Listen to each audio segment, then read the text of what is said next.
Well, good afternoon and welcome to the Avatar Foundation's face-to-face television program.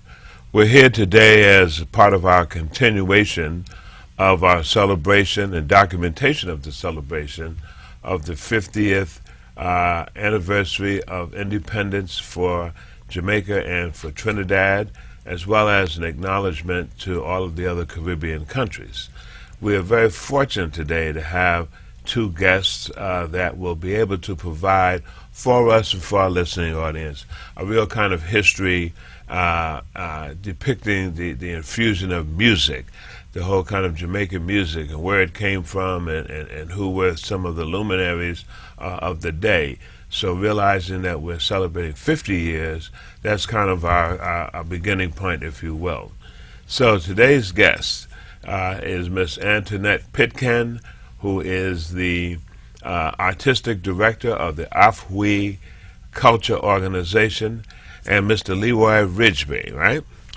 And he is a musician, a singer, a composer, and understands from the beginning what was really happening in terms of the history of the music and of the culture.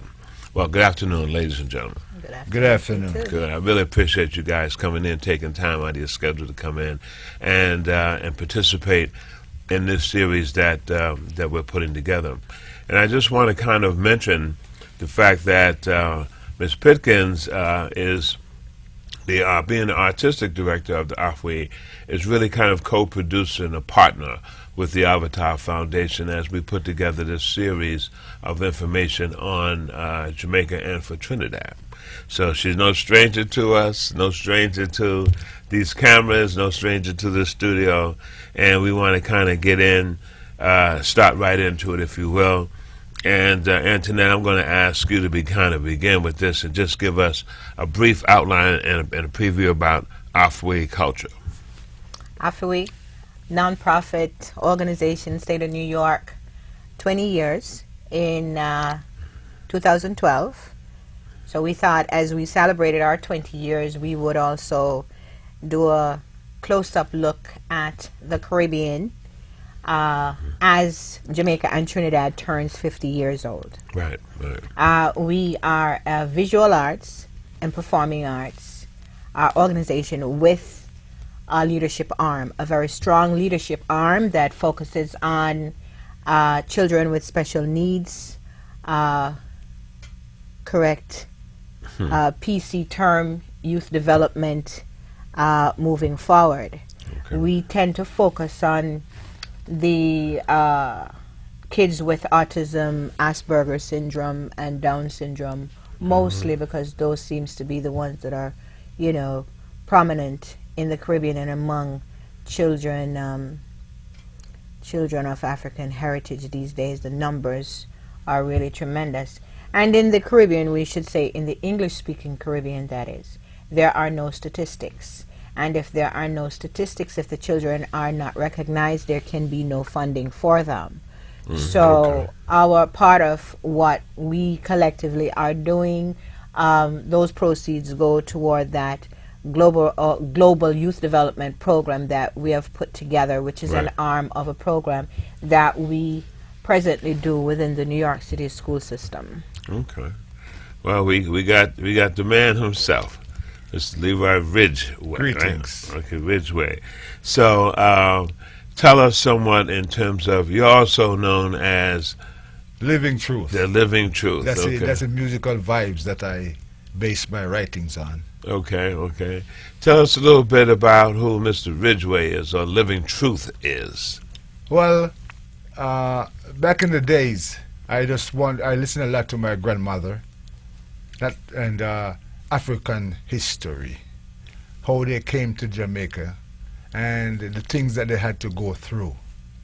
And based upon what I hear from her, I decided I was going to base my writings and my songs upon human suffering from that time on. And that is why most of I chose the name Living Truth as a foundation for my writings, because I didn't want to stray from that, because I am very much concerned about human suffrage and what the black people went through from the beginning. Okay. And the story that really touched me most of all was when my grandmother says to me that my great-grandmother was from Africa.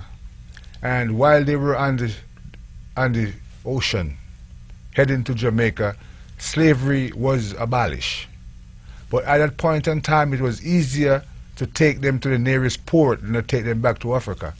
I see. Okay. So they dropped off everybody at a place they call Moran Point. And when they came off the ship, the land looked the same. It was green, and they thought they were in Africa. So everywhere they walked for months and days, and they always ran into the sea. That's when they realized that they were in a strange land. I see. Okay. And at that point in time, some settled in Portland, some settled in Manchaniel, and some settled in Westmoreland. And during that time, during the time of slavery, it was Sir Alexander Bustamante, after the abolition of slavery, that came to Jamaica and had a big rebellion in 1938.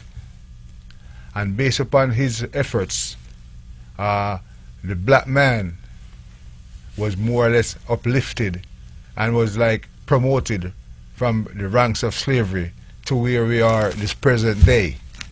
All right. And then I studied about Paul Bogle and the effort that he went through, that 400 of his followers, including him, was actually sacrificed for the cause that we are here today, which is to celebrate and memorize 50 years of independence that we achieved in 1962 from the British. Right. So where we are now to where we are coming from, and the efforts that we have made during that time is the reason why we are here today. And that is why the Rastaman sing.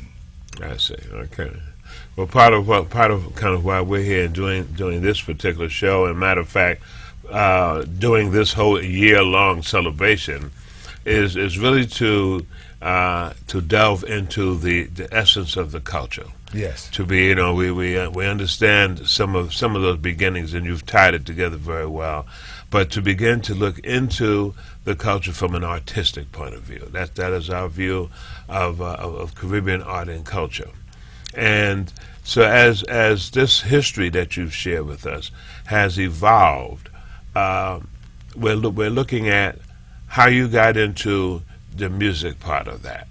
How did that happen? How did that occur? Well, how I got into the music part of it was that my mother always tell me that my grandfather, they always made instruments out of bamboo and all that thing, and they played and they singing them. So I really just wanted to sing songs about the suffrage, human suffrage in my country. That was how I really got into it. And I admired people, not even from Jamaica only, but from all over the world, who have a great impact on Jamaican youths at that point in time. And in my opinion, one of the guys who made the greatest effort as far as Jamaican music is concerned was James Brown. Because when James Brown came up with the song, says, "Say it loud, I'm black and I'm proud." Before that in Jamaica, black people were not working in banks. They were not privileged to be in certain jobs just because of the color of their skin. And that was probably because of the way they think within themselves that, okay, I can't do this and I can't do that. But when James Brown came up with that song, "Say It Loud," that was what changed me. Right, okay. Before that, I used to listen to other people like Elvis Presley, Bobby Rydell, Jimmy Clinton, and all those guys. They sang great songs, and we used to dance to rock and roll before that. But, there was a thing with Jamaicans on the whole. We always try to develop our own thing.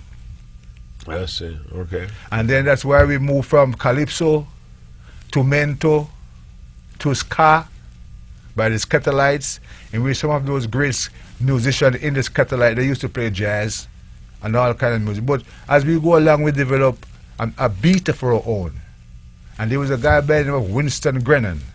He was the one who developed what Bob Marley made popular, the one-drop beat. The one-drop beat, okay. The one-drop beat. And from then on, it became history. Even the great Bob Marley, used to sing like love songs before, until somehow or the other he got in trouble with the law. And when he realized that no matter who you are, the law is the law, and it can turn against you for a simple reason whatsoever, he started to sing like, when he got in trouble, he says, he may come up with his first song, the song, Up on street again. yes, me friend, we dip on street again. He said, chains could not hold me, bars could not control me. They tried to keep me down, but through the help of Jah, I'm still around. And that changed the consciousness of other singers from that point on. He had that kind of that national influence as we begin to And from turn. then on, he started to sing songs. But to be honest to you, it was the Calypsonians who first started to make this kind of social commentary, as they would call them. Okay. Because sometimes if you might want to say something to your boss, for example, but if you say it to him word for word, then he might get very offended. But you go around the corner and sing a little song, the boss didn't treat me good today, that's why I'm so mad at him. Him, same one, will dance to that song. Is that right? Based upon the rhythm. Yeah. Yeah. Okay. And I think that's rapso. Yeah. Yes. The spoken word. Yes. Okay. As in reggae, which is dub poetry.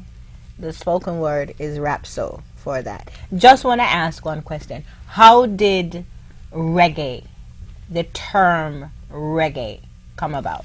Well, you see, it's a long story, but I'm going to try to make it brief. Like, you know,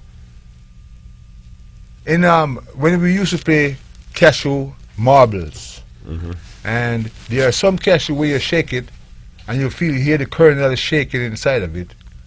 We call it a jegge. Right. Okay.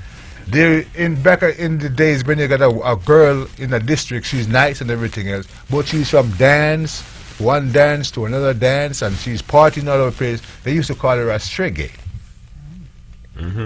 Right? So when No, Reggae. Tell me what that means. a stregge, Yeah.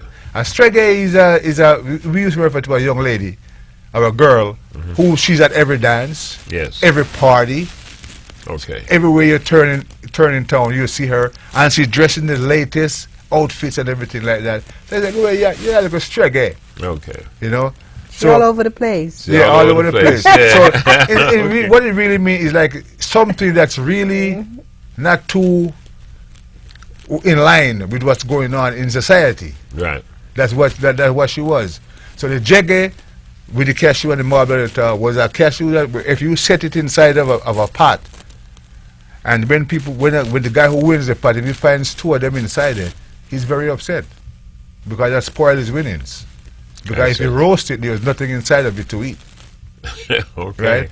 So that was the same. So does that mean that there's nothing? A stregge is empty-headed? Is that Yeah, it's all over the place. Don't care. Yeah. okay? She's just a party girl. Yeah, that's all over the Okay. place. That's all right. So that was when Correct. Toots, who's from Clarendon, he changed the name. So that's of Toots and the Maytals. Yeah, Toots of Toots and the Maytals. He was the first one who called it reggae because he was with a producer who wasn't really treating him the best. So what he did, he changed the music on him. He changed the name That's it. from reggae, from rock, he changed the name from ska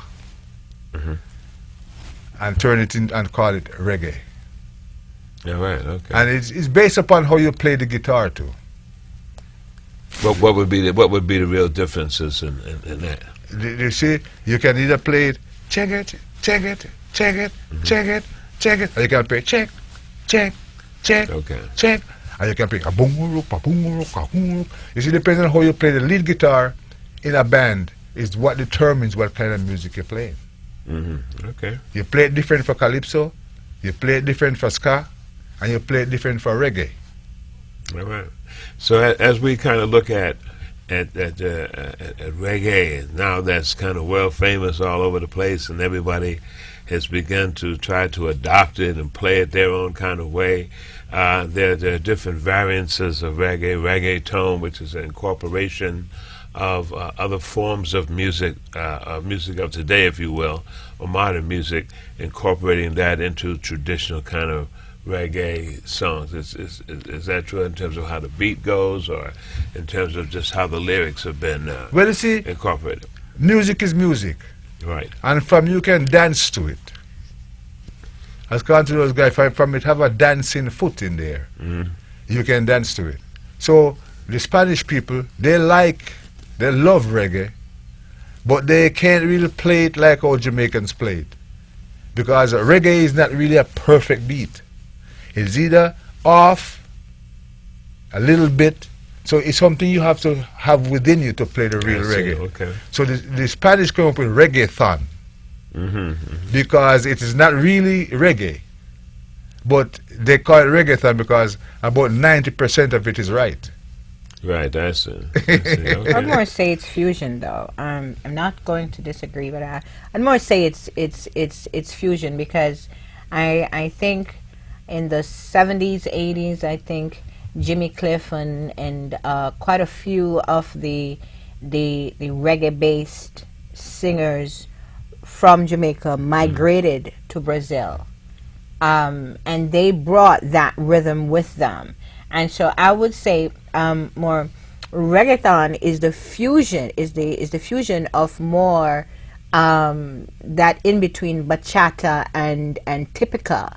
Okay, traditional, the traditional music from Puerto Rico, which is the Tito Puente, Right. and the bachata, which is now the stuff that even Bachata Heights does, that becomes reggaeton.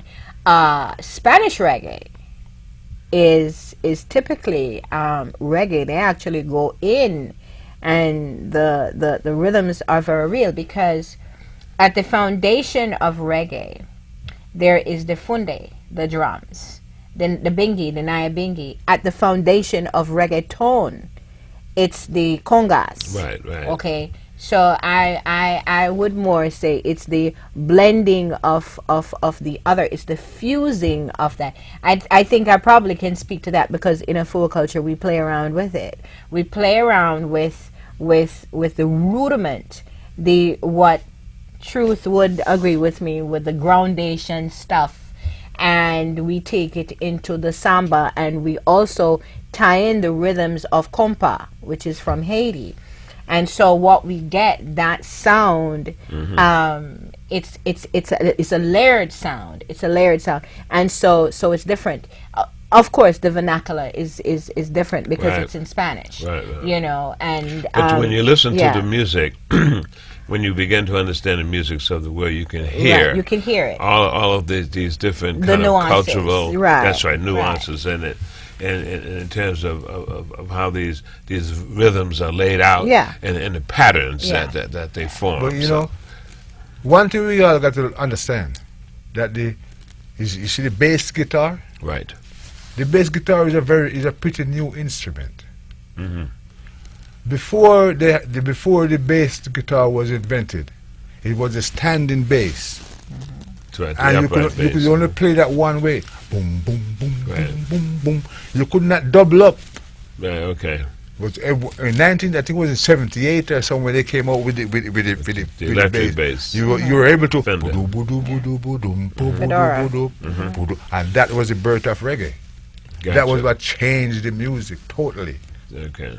So even though the drums is very, very important, but you can have a lot of reggae songs without the drum.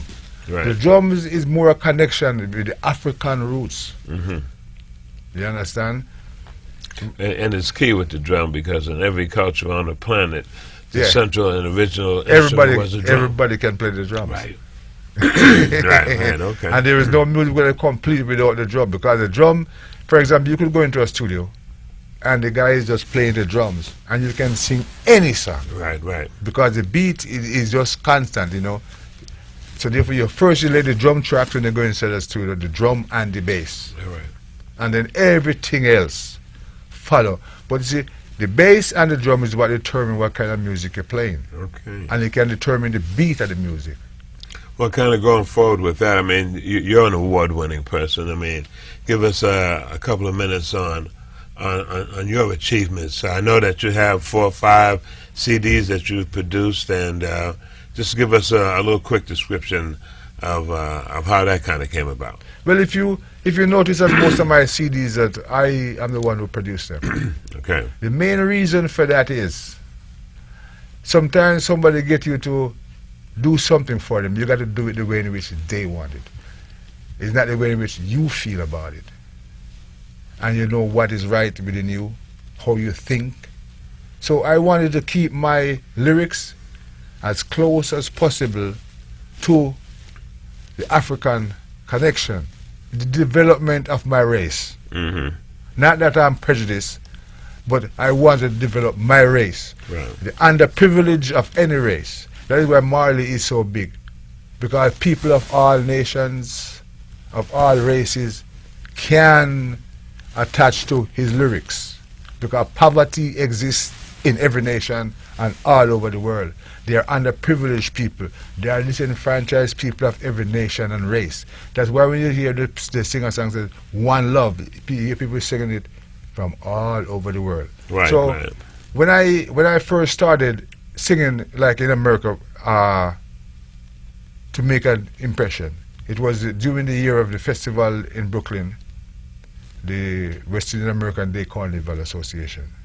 And one of the rules, we used to have rules back in those days, your song have to be of a cultural impact on the people.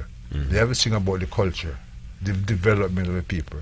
So that is why when I write my first festival song, the name of it was a special festival, because the purpose for that song was to unite the people of the Caribbean together. That was the year of Carifesta, Right. when everybody was preaching bad things about Cuba, that we are not supposed to unite with Cuba because Cubans are spreading communists in the Caribbean.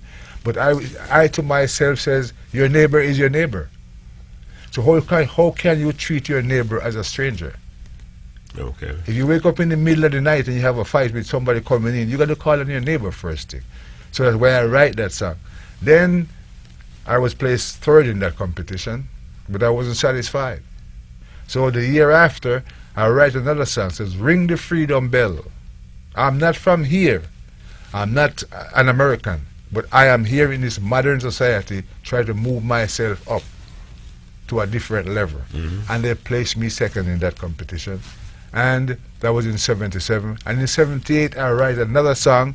The name of that song was "Write It Down." You know? And the purpose for that song was I wanted to be written down that we are people who are free. Right.